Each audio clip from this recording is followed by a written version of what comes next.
It's overview. It's क्या है? Exhaust after treatment system automotive निकास उत्सर्जन को नियंत्रित करने के लिए एक महत्वपूर्ण तरीका है। इस प्रणाली में diesel oxidation catalysts, diesel particulate filters, mixer, selective catalytic reduction और ammonia slip catalyst, inline mufflers, on board diagnosing के लिए सेंसर्स आदि शामिल हैं। Diesel oxidation catalyst unit. Doc में स्टेनलेस स्टील कैनिस्टर होते हैं जिनका स्ट्रक्चर हनीकॉम्ब जैसा होता है। इन्हें सबस्ट्रेट कहते हैं। सबस्ट्रेट ऑक्सीडेशन की सुविधा के लिए प्लैटिनम और पैलेडियम के साथ लेपित होते हैं।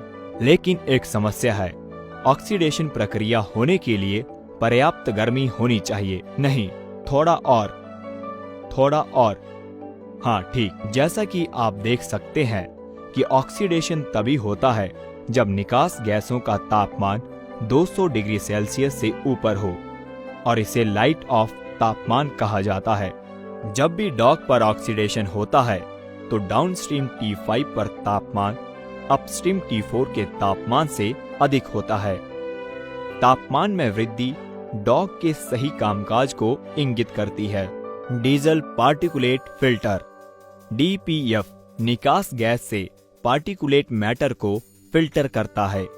DPF पोरस प्लैटिनम और पैलेडियम लेपित सामग्री से बना कॉर्डिराइट वॉल फ्लो फिल्टर है जो एग्जॉस्ट पार्टिकुलेट्स को फंसाता है। प्रवाह आसान करने के लिए चैनल्स पोरस बने होते हैं। सूट छिद्रों में फंस जाती है और अंत में चैनल की दीवार पर एक केक रूपी परत बनाती है। इससे DPF में उच्च दबाव बनाता है। DPF में डिफरेंशियल प्रेशर सेंसर जुड़ा होता है। DPF के डिफरेंशियल प्रेशर डेल्टा P को मापने के लिए दबाव नलिका DPF के ऊपर और नीचे की ओर से जुड़ी हुई है। जैसे ही DPF के अंदर सूट जमा होती है, डेल्टा P बढ़ जाता है। ECU में एक पूर्व निर्धारित सूट लोडिंग मैप होता है जिसमें कवर की गई दूरी, इंजन के चलने के घंटे, भार, गति और विभिन्न अन्य कारक शामिल होते हैं। डेल्टा P एक सीमा से ज्यादा हो जाने पर सूट को जलाकर रीजनरेशन की प्रक्रिया द्वारा राख में परिवर्तित कर दिया जाता है। मिक्सर ये वो भाग है जहां निकास गैस पर डीजल एग्जॉस्ट फ्लूइड इंजेक्ट किया जाता है। इस यूनिट में डोसिंग मॉड्यूल और मिक्सर सेक्शन शामिल है। डोसिंग कंट्रोलर DEF पंप के साथ एकीकृत होता है और टैंक के नीचे जुड़ा होता है। कंट्रोलर डोसिंग मॉड्यूल को संकेत भेजता है और उसी के अनुसार डोसिंग होती है। इंजेक्ट किया गया DEF समान रूप से मिक्सर के माध्यम से वितरित किया जाता है और निकास गैसों के द्वारा हटाया जाता है। अंदर आने वाली निकास गैस द्वारा गर्म होने पर DEF अमोनिया में परिवर्तित हो जाता है। SCR और ASC यूनिट।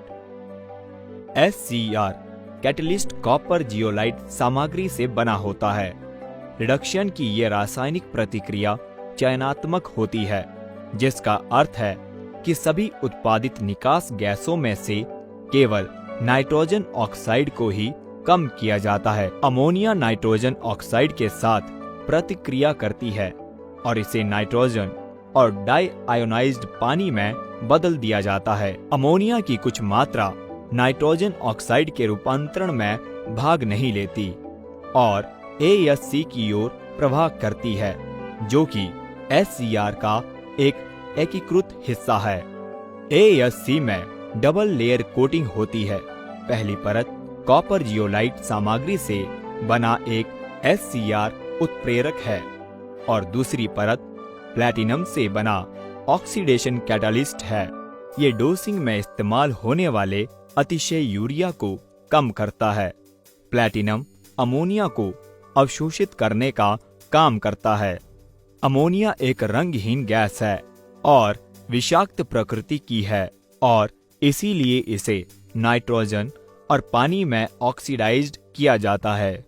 फिर इन गैसों को वाहन के टेल पाइप के जरिए बाहर निकाला जाता है।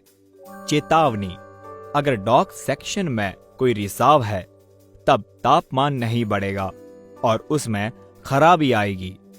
अगर डीपीएफ सेक्शन में रिसाव है तब डेल्टा दबाव से गलत रीडिंग प्राप्त होगी, जिसके परिणाम स्वरूप अनावश्यक रीजनरेशन साइकिल चलेंगे और गलत थर्मल मैनेजमेंट होगा। अगर मिक्सर सेक्शन में रिसाव है, इससे क्रिस्टलाइजेशन या गलत डोसिंग हो सकती है, जिससे खराबी आ सकती है।